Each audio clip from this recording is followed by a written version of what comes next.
Comme vous pouvez le voir sur cette hiérarchie des normes, le fait que vous êtes une créature vivante et universelle, vous donne légitimité et réalité. Votre humanité est située au premier rang des normes, car le pouvoir réel et légitime est en vous, en tant que créature humaine. Juste en dessous, vous avez les droits de l'homme, actant sur les droits naturels, divins. Puis le bloc constitutionnel qui est supérieur aux lois et même au gouvernement. Vous noterez que les traités internationaux et le droit européen du bloc conventionnel sont supérieurs eux aussi au gouvernement. Ensuite, vous avez la hiérarchie des règles édictées dans la loi est première. Selon cette hiérarchie des textes, le décret se situe en dessous des lois auxquelles il doit nécessairement être conforme. Le décret est un acte réglementaire signé soit du président de la République, soit du Premier ministre. Il doit être publié, après signature et éventuellement contreseing, au journal officiel.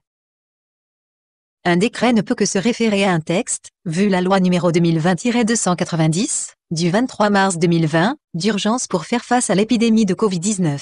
Donc la question qui se pose est la suivante. Comment le gouvernement et le Premier ministre pouvaient prendre un décret, se référer à la loi du 23 mars, le même jour du 23 mars pour le décret, alors que la loi n'était pas encore en vigueur, parce que la loi avait certainement été promulguée mais elle n'avait pas encore été publiée. Ça veut dire que le décret, il ne pouvait pas y avoir d'habilitation. L'habilitation, par la hiérarchie des normes, et par ce qu'on appelle le déroulement du temps, le décret ne pouvait être que postérieur à la loi, ça veut dire au minimum le 24 mars. C'est-à-dire que le décret du 23 a été pris alors que la loi n'était pas encore en vigueur. Ça veut dire tout simplement qu'aujourd'hui, ce décret qui fixe le confinement, c'est le décret de base. Après, tous les autres textes, les décrets successifs, ne font que modifier le décret du 23 mars, prolongeant les délais notamment. Cette faille est indiscutable. Je rappelle que ce qui rend exécutoire, effective, une loi de la République, c'est la publication au journal officiel. Une loi, un décret, qui n'est pas publié, n'a pas de valeur juridique, il est inexistant, il est inopposable aux tiers, donc il n'est pas opposable aux Français. Il n'est pas applicable sur le territoire de la République et il n'est pas applicable comme référence et base,